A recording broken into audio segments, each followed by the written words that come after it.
کتونکو تاسو ګورئ دا د ملم جبې سیمه ده. ملم جبه کې چې دی نو چیرلیفټ جوړ شوی دی، بیا هوټل جوړ شوی دی.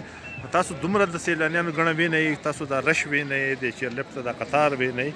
نو داسې ګڼه چې ده نو دا په یورپ کې ښکاري تاسو ته، چې فرانس ته څوک ځي، سویټزرلینډ ته ځي، یا دغه رنګې مري ته به هم ګڼه سیوا وه.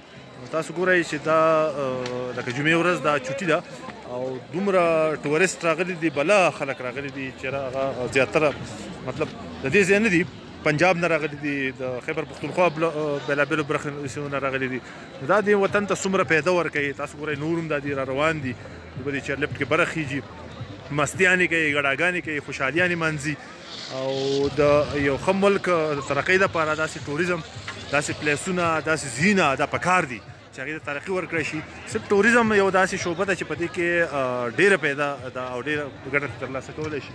نو تاسو دا ګورئ څومره خلک راغلي دي او نور هم راغلي، په قطار باندې ولاړ دي چې هغه به موږ به څنګه د چیرلیفټ کې ځو. تاسو دا قطار وینئ، تاسو دې ځای نه ګورئ، دې ځای نه شروع شي او هغه د چیرلیفټه پورې په سلګونو کسان چې دی نو دا قطار باندې ولاړ دي او دوباره خیږي او چکرې لګوي.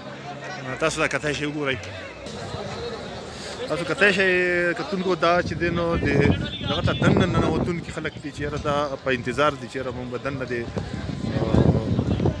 کوم چې دا سکي ریزارټ دی دې ته به څنګه ځو، بیا په بره چې د پي سي هوټل دی دا خلک په دغه انتظار دي او دننه ننوځي.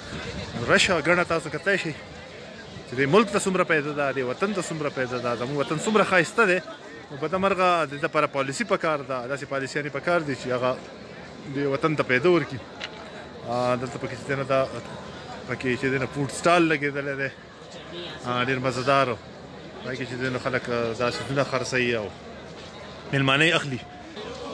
تاسو کتای شئ چې دې کې دا فوډ سټال لګېدلی دی. فوډ سټال کې چې دی نو بلا خوراکونه دي، خلک پکې چې دی نو سوداګانې علي دنده او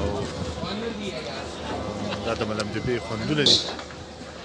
کوم دغه دی ولاړ دی، نور هم ولاړ دی چې یاره دوی وایي چې یاره موږ به دننه ځو او سکیورټي هم ډېر ښه انتظام دی، پولیس هم شته، د خپله سکیورټي هم ده، دلته کې چې څوک راځي نو هغوی ته لاره هم ښیي.